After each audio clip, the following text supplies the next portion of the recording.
What are underrated websites and what do you use them for? OP, if you ever delete this thread, I hope someone eats your leftovers. Camel.com tracks the price history of something on Amazon so you can see if a sale is actually a good deal. Watchandtag.com.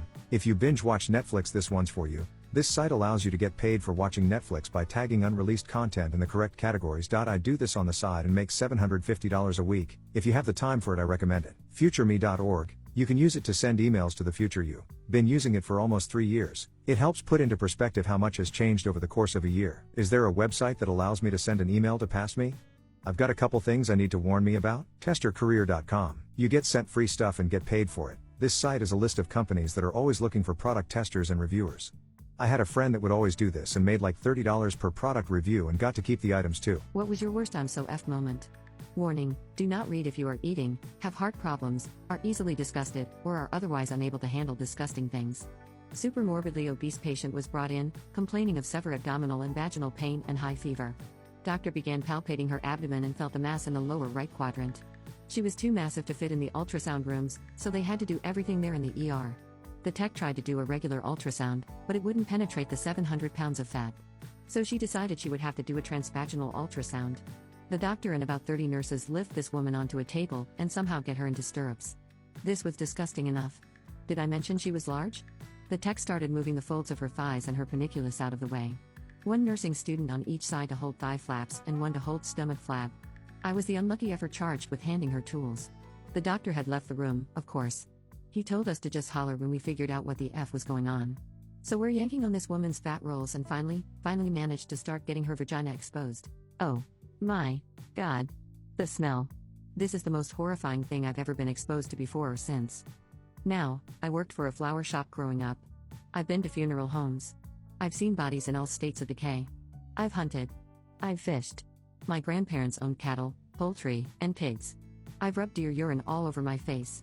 I would roll in cow poop before I went through this again.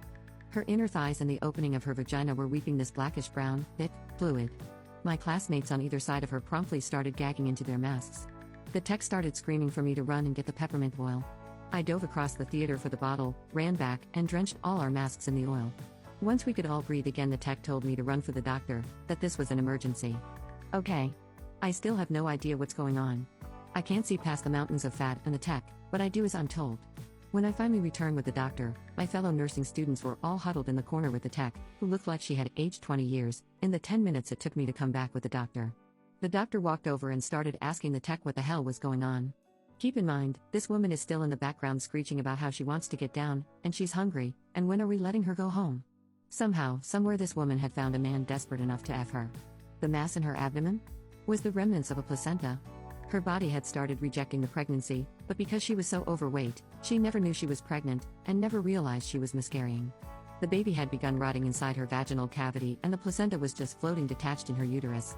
They had to take her in for emergency surgery, scrape the remnants of the baby and the placenta out of her body and put her on IV antibiotics. I know she spent at least a week in the hospital. Past that I don't want to know and pray I never find out. So that's my horror story of why I wimped out of nursing school in one day. Men of Reddit, what is your favorite quote? We judge ourselves by our intentions, but others by their actions. We promise according to our hopes and perform according to our fears. Bees don't waste time telling flies that honey is better than shit. I bleeping love this. Never miss an opportunity to shut the bleep up. Some thread on Reddit one time. Better to be thought a fool than to open your mouth and remove all doubt. The single biggest problem in communication is the illusion that it has taken place. Life can only be understood backwards, but it must be lived forward. That's a freaking great one.